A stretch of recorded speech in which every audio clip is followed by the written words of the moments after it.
So what's up, kamusta? Ayos ba tayo dyan? So nandito ulit tayo sa may Motoposh Pulilan Branch para sa update natin. Meron ulit tayo nakitang bagong kulay dito at ipapakita ko pa rin sa inyo yung mga iba pang kulay nitong Motoposh Bida 110 version 2. So ito na yung second generation. So umpisahan na natin yung vlog kung ito na nga ba ang motor na hinahanap mo or yung babagay para sa'yo. So umpisahan na natin. Ayos na ayos yan. I can feel the cold world try to put me on my knees, and I feel all of the pressure to provide everything. So I keep my head down, work hard and believe that tomorrow will be better. Give it time and you'll see. But there's always a new fight, always a rough night, cause it takes a few tries to get something new right. When it's been a tough life, you need a new view sight to see what to do, like to make a new move, right? So para sa presyo niya, syempre, yun ang ating unang pinapakita talaga sa inyo. Dahil nga, yun talaga yung unang-una yung concern at yung unang-una yung tanong. Ayan.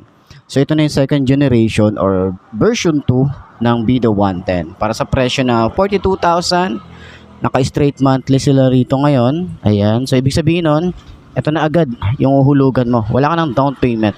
Ayos, diba? Tapos 3 years na yung kanyang registration para sa LTO. Ayan. So, umpisa na natin yung ating walk around para dito. Alam ko meron na tayong walk around dati dito.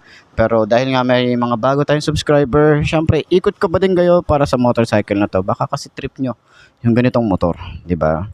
So, ayun. Sa tingin nyo, sulit nga ba yung 42,000 para sa 110cc na Bida 110 version 2? So, let's go.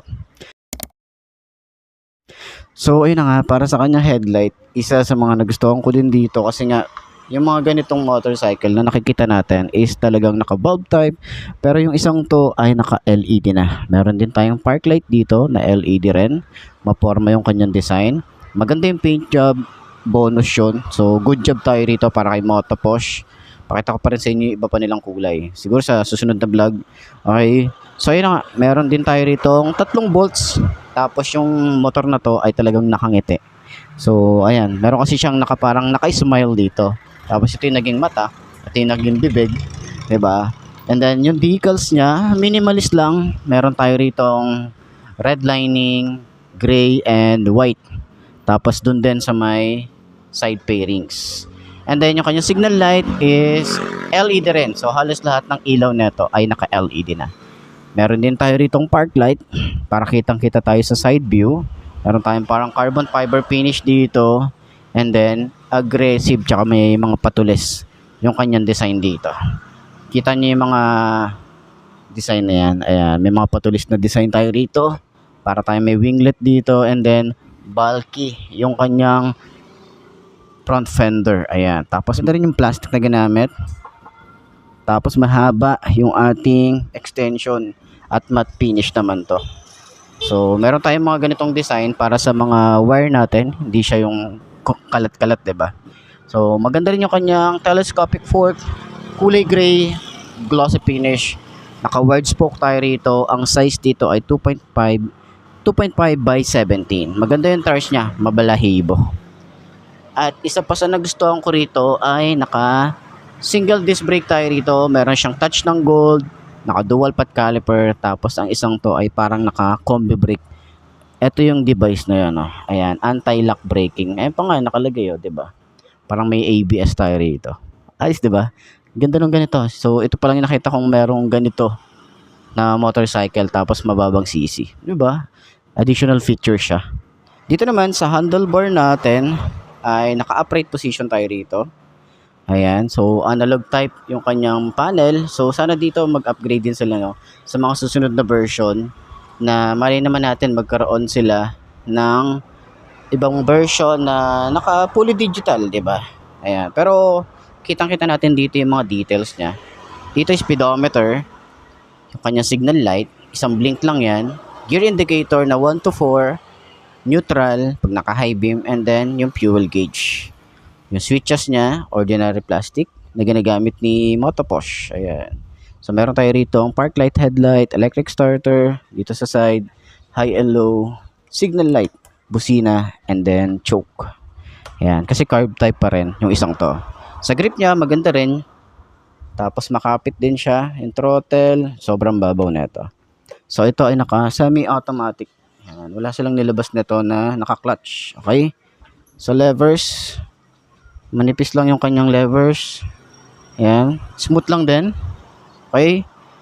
Pagbaba natin, meron tayo ritong utility hook. Pwede natin siyang itago. Hindi natin siya kailangan. At kagandahan din dito, meron tayo ditong USB charging port para sa mga mahabang biyahe natin at kailangan natin mag-charge. Meron tayong side pocket. At magandang ignition. Ayan, may shutter lock din tayo rito. And then, ito yung itsura nung susi. Tatlo yung susi, oh. Galing. Yung design dito, matte finish na kulay black and then kulay blue. So, open part dito para kapag nag-adjust tayo ng carb natin, di tayo mahirapan magsundot. Okay? Rear brake pedal, malapad din, smooth lang din. May kickstart tayo rito. Maganda yung makina. Glossy yung kanyang paint. Meron tayong bracket dito para hindi tayo mapaso. Yung kanyang foot pegs, combination ng rubber and metal.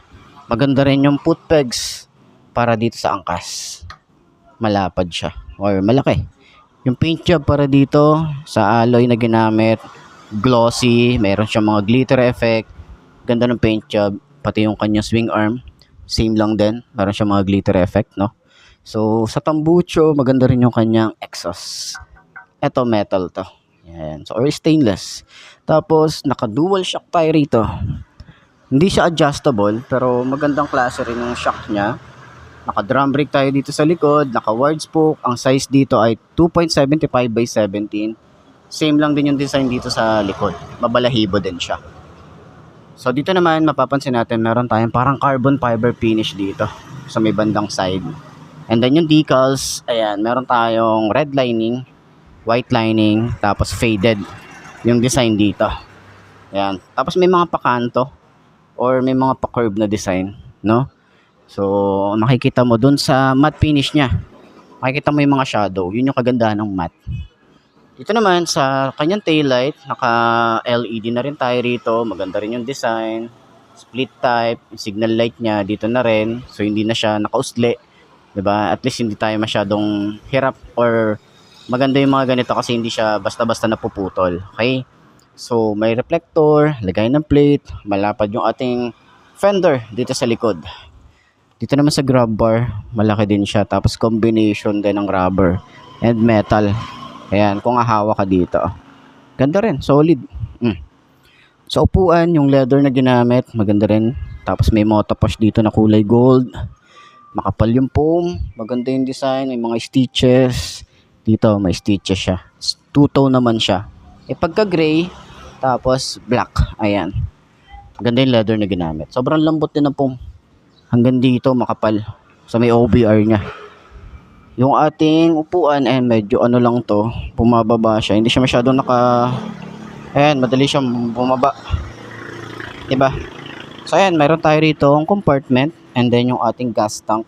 Simpleng-simple lang pero sana dito sa gas tank natin ay may rubber na cover para at least hindi siya magagasgasan. Sayang kasi yung paint job, diba? So dito naman sa side, meron tayo rito ang chain cover. Maliit lang yung sprocket size natin dito. 34. Ayan, 34T. Tapos, yung design dito sa makina, naka dual head shifter tayo rito or dual clutch. Side stand. Sana meron tayong mga kill switch para dito, no? 'Di ba? Ayan yung motorcycle. Sasakyan naman natin para at least kung nagtatanong kayo sa height natin or abot ba natin ang ganitong motorcycle, tingnan natin yan. Para sa 5 to na kagaya ko. Check na natin. Ayos yan.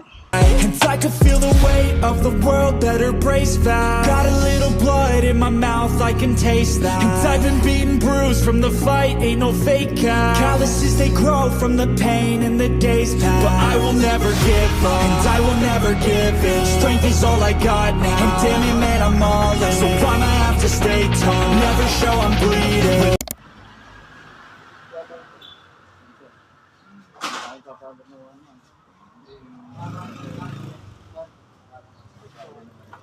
O yan, para sa 5 to na kagaya ko. Abot naman natin siya. Naka-boots tayo ngayon. Pero regular shoes, kaya natin to. Abot natin to sa 5 to na kagaya ko. Magaan yung motor, tapos maganda yung shock, harap at likod. Gusto ko yung turning radius niya malawak din. So, kung pang beginner bike at mga pang service, pwede to. Pwede niyo rin tong i-long ride. No, walang kaso 'yon kung 110cc lang yung motor nyo. Pwede to. Maraming gumagawa nun. Okay. Okay, so sana nakatulong tong video na to. Puntahan niyo na lang. Okay na nga, no? So, yun nga mga best, no? Ito na ba ang motor na babagi sa'yo? Kung ito na nga ay marka mo na at mag-subscribe ka na sa aking YouTube channel, i-click mo na rin yung notification bell para updated ka sa lahat ng videos na upload natin. Dito araw-araw, so laging tatandaan, wala sa brand ng motor ang tatagal yan. Kundi na sa pag-aalaga mo yan, tatagal yan. Ayos na ayos yan. So, kita na lang ulit tayo bukas. I'm Mark D. Ciao. Maraming salamat sa inyo. Babush. Ha.